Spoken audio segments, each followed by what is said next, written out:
Haleluya, haleluya, haleluya, puji Tuhan. Saya sangat senang kembali menyapa Bapak Ibu Saudara dimanapun saudara berada. Salam dalam kasih Kristus, Yesus Tuhan kita yang hidup. Tuhan yang mengasihi kita dengan kasih-Nya yang sempurna.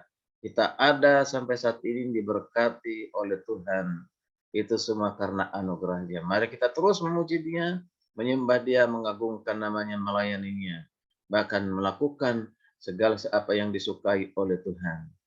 Itulah sebabnya dari pagi hari yang indah ini kembali kita bersama-sama akan diberkati dengan renungan firman Tuhan melalui RPKM, renungan dan pengajaran kata Roh Ministry. Terima kasih untuk Bapak Ibu yang setia terus mengikuti program ini, yang sudah subscribe dan juga membagikan kepada orang lain sekali banyak lagi diberkati.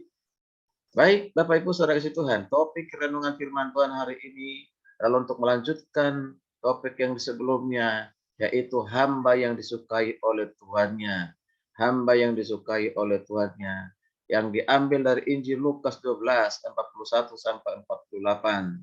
Dari Injil Lukas 12, 41, 48. Saya akan baca khususnya ayat yang ke-44. Mari kita persiapkan hati kita, pikiran kita untuk menerima firman Tuhan supaya jatuh tanah yang subur, itu hati kita bertumbuh dan berakar sehingga menghasilkan buah. Demikianlah firman Tuhan di ayat 42 Lukas 12. Aku berkata kepadamu, sesungguhnya Tuhan itu akan mengangkat dia menjadi pengawal segala miliknya. Sekali lagi, aku, kata Yesus, berkata kepadamu, sesungguhnya Tuhan itu akan mengangkat dia menjadi pengawal segala miliknya. Firman Tuhan inilah lanjutan yang sudah disampaikan di bagian yang pertama, yaitu hamba yang disukai oleh Tuhan. Adalah hamba yang rajin bekerja, hamba yang rajin melayani. Lalu selanjutnya sebab dikasih Tuhan, mari kita perhatikan. Selain rajin bekerja, hal yang disukai Tuhan terhadap hambanya, terhadap kita hamba-hambanya, ya siapapun kita, yang kedua adalah hamba yang setia. Wow, luar biasa. Hamba yang setia. Kesetiaan itu berbicara tentang apa? Kesetiaan itu berbicara tentang loyalitas. Zaman sekarang ini tak mudah menemukan orang-orang yang setia, orang-orang yang loyalitas. Di Amsal 20 ayat 6 berkata demikian, banyak orang menyebut dirinya baik hati, tetapi orang yang setia, siapakah menemukannya? Wow. Pada umumnya orang akan setia tetapi disertai apa? Pamrih. Ada tujuan tertentu atau hanya untuk menyenangkan tertentu, seperti yang pernah sampaikan, dia melakukan itu ketika dilihat oleh tuannya, dia rajin ketika dilihat oleh pemimpinnya, hanya menyenangkan sesaat, atau hanya untuk keuntungan buat pribadinya. Tuhan menghendaki kita menjadi hamba-hamba yang setia. Sahabat RPKM, saya mengatakan sekali lagi, Tuhan menghendaki kita menjadi hamba-hamba yang setia. Tidak semua orang menyadari bahwa sesungguhnya kesetiaan itu adalah pintu gerbang untuk mengalami berkat dan promosi dari Tuhan. Bukan kita yang mempromosikan diri kita, entah itu melalui YouTube, entah itu melalui tampil di mana-mana, bukan. Tetapi Tuhanlah yang akan mempromosikan kita, yang akan mengangkat kita. Luar biasa. Apa dikatakan dalam Lukas 16 ayat 10a? Firman Tuhan berkata demikian. Yesus berkata demikian. Barang siapa setia dalam perkara-perkara kecil, ia setia juga dalam perkara-perkara besar. Haleluya, puji Tuhan. Jadi setiap kita yang setia dalam perkara-perkara kecil, maka Tuhan akan mempercayakan kepada kita perkara-perkara yang besar. Haleluya, puji Tuhan. Yesus dahsyat, ya luar biasa. Mau diangkat oleh Tuhan? Mau dipromosikan oleh Tuhan? Setialah melakukan perkara-perkara kecil. Sahabat RPKM yang diberkati Tuhan dan sahabat Facebook yang terus mendengarkan dengan setia program ini. Mungkinkah Tuhan mempercayakan perkara-perkara besar kepada hambanya?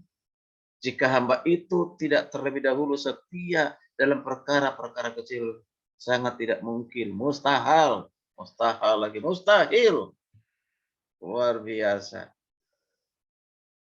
Perhatikan apa yang dikatakan di dalam Matius 25 ayat 21, Injil Matius 25 ayat 21. Baik sekali perbuatanmu itu, hai hambaku yang baik, bukan hanya baik, dan setia. Engkau telah setia dalam perkara apa? Dalam perkara kecil. Aku akan memberikan kepadamu apa? Tanggung jawab yang lebih besar, perkara yang lebih besar. Masuklah, turuti dalam kebahagiaan Tuhanmu. Haleluya, puji Tuhan. Kalau kita mau dipromosikan oleh Tuhan, kalau kita mau menjadi orang yang besar, yang tetap rendah hati, bekerja untuk menyenangkan hati Tuhan, rajinlah bekerja, saudara kasih Tuhan. Selain rajin bekerja, setialah kepada Tuhan. Setia melakukan perintahnya. Setialah bekerja dengan memberikan yang terbaik. Itu yang kedua. Lalu yang ketiga, menjadi hamba yang setia. Hamba yang disukai oleh Tuhan. Atau disukai oleh Tuannya, yaitu hamba yang mengerti kehendak Tuannya. Hamba yang mengerti kehendak Tuannya. Mari perhatikan di firman ayat 47-48 dari Lukas 12 dari nas pembacaan kita. Akan saya baca berkata demikian. Adapun hamba yang tahu akan kehendak Tuannya, tetapi yang tidak mengadakan persiapan ataupun tidak melakukan apa yang dikehendaki Tuannya, ia akan menerima banyak pukulan. Wow, luar biasa. Tetapi barang siapa ini yang penting, barang siapa tidak tahu akan kehendak Tuannya dan melakukan apa yang harus mendatangkan pukulan, ia akan menerima sedikit pukulan. Setiap orang kepadanya banyak diberi. Perhatikan, setiap orang yang kepadanya banyak diberi, daripadanya akan banyak juga dituntut. Dan kepada siapa yang banyak dipercayakan, daripadanya akan lebih banyak lagi dituntut. Luar biasa. Di sini mau kita perhatikan, Kristus telah memberikan teladan bagaimana ia mendapatkan kehendak Bapa sebagai yang pertama, yang utama dalam hidup, di dalam pelayanan, selama dia di dunia ini.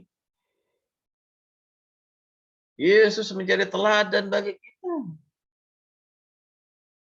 Maka sebagai hambanya yang disukai oleh Tuhan, mari kita mengerti apa kehendak Tuhan. Sebagai hambanya, hendaknya kita mengerti apa yang menjadi kehendak Tuhan. Sebagai yang terpenting dan terutama yang harus kita kerjakan, harus kita lakukan. Lebih daripada apapun, dia harus mengerti. Maka ketika kita mengerti kehendak Tuhan, melakukan kehendak Tuhan, percayalah, kita akan rajin bekerja, rajin melayani, dan kita tetap setia kepadanya. Karena semua itu sudah dikerjakan, dilakukan oleh Yesus. Tujuannya supaya kita meneladaninya. Jika kita bergaul karib dengan Tuhan, disitulah kita mengerti kehendak Tuhan. Ketika kita tinggal dalam firman Tuhan setiap hari, membaca, merenungkannya, berusaha untuk mengerti, berusaha untuk memahaminya dengan pimpinan Roh Kudus, percayalah, kita akan mengerti kehendak Tuhan. Maka kita akan berjalan dalam rencana dan kehendak Tuhan. Haleluya, puji Tuhan. Di akhir renungan ini, maka saya sampaikan, jadilah hamba yang setia, yang senantiasa mengerti apa yang menjadi kehendak Tuhan.